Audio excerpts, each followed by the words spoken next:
Hi dears, കുറച്ച് ചീരവിത്ത് ഇട്ടിട്ടുണ്ട് നട്ടാലോ? Come on. അപ്പോൾ മുറ്റത്തേക്ക് വരിക എന്ന് പറഞ്ഞു കഴിഞ്ഞാൽ എനിക്കിതിൽ തീറ്റ ഇടുക എന്നുള്ളത് നിർബന്ധമാണ്. അതിൽ കുറച്ച് ഗപ്പീസ് ഉണ്ട്, അപ്പോൾ അവർക്ക് തിന്നാട്ട് കൊടുക്കുക എന്നുള്ളത് ഒരു രസമുള്ള പരിപാടിയാണ്. ചാടിയൊക്കെ നമ്മൾ തന്നെ ഉണ്ടാക്കിയത് കേട്ടോ. അപ്പോൾ ഞാൻ ആദ്യം വിചാരിച്ചത് ചീര നടൻ അവിടെ മാത്രം അടിക്കാമെന്നാണ്. അടിച്ചടിച്ച് ഹരം കയറി ഞാൻ മൊത്തമായിട്ട് അടിച്ചു വാരി ഗൈസ്. അപ്പം എന്താ പറയുക, അങ്ങനെ അടിച്ചു വാരലൊക്കെ കഴിഞ്ഞ് ബൈ ദ ബൈ നമ്മളുടെ വിഷയം ഇതല്ലല്ലോ. അപ്പോൾ ഞാൻ ആ ചൂലക്കട കൊണ്ടുവച്ച് നമ്മളുടെ ആയുധം എടുത്തിട്ട് വന്നു.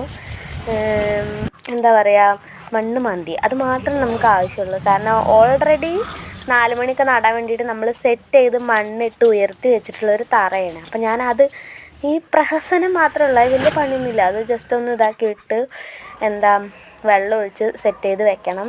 പിന്നെ ഇതാണ് ചീരവിത്ത്. നമ്മൾ തവനൂർ കൃഷിഭവനിലാണ് ചീരവിത്ത് ഇങ്ങനത്തെ എന്തുണ്ടെങ്കിലും വാങ്ങൽ കേട്ടോ. അപ്പം ഇപ്പം നിങ്ങൾ വിചാരിക്കും വീട്ടിലൊരു കത്തി പോലും എടുക്കാനില്ല എന്ന്. ഗൈസ്, മടി ആയതുകൊണ്ടാണ്. അപ്പം ഈസിലി അവൈലബിൾ ആയിട്ടുള്ളത് പല്ലായതുകൊണ്ട് ഞാൻ അത് വെച്ച് മുറിച്ച് മിക്സ് നീയും കലക്കിലടി കൊച്ചു കള്ളി. എനിക്കതാട്ടോ കണ്ടപ്പോൾ ഞാൻ ഫോക്കസ് വെച്ച് പോവും, അവിടെ എത്തുമ്പോൾ ഫോക്കസ് പോവും. ഇതിൻ്റെ മുന്നേ ഉണ്ടായിട്ടുണ്ട്. ഞാൻ എന്ത് ചെയ്യും നിങ്ങൾ പറ? ഇത്രയും വലിയ ഗതികെട്ടവൻ ഈ ലോകത്ത് വേറെ ആരെങ്കിലും ഉണ്ടാവും എൻ്റെ കർത്താവേ?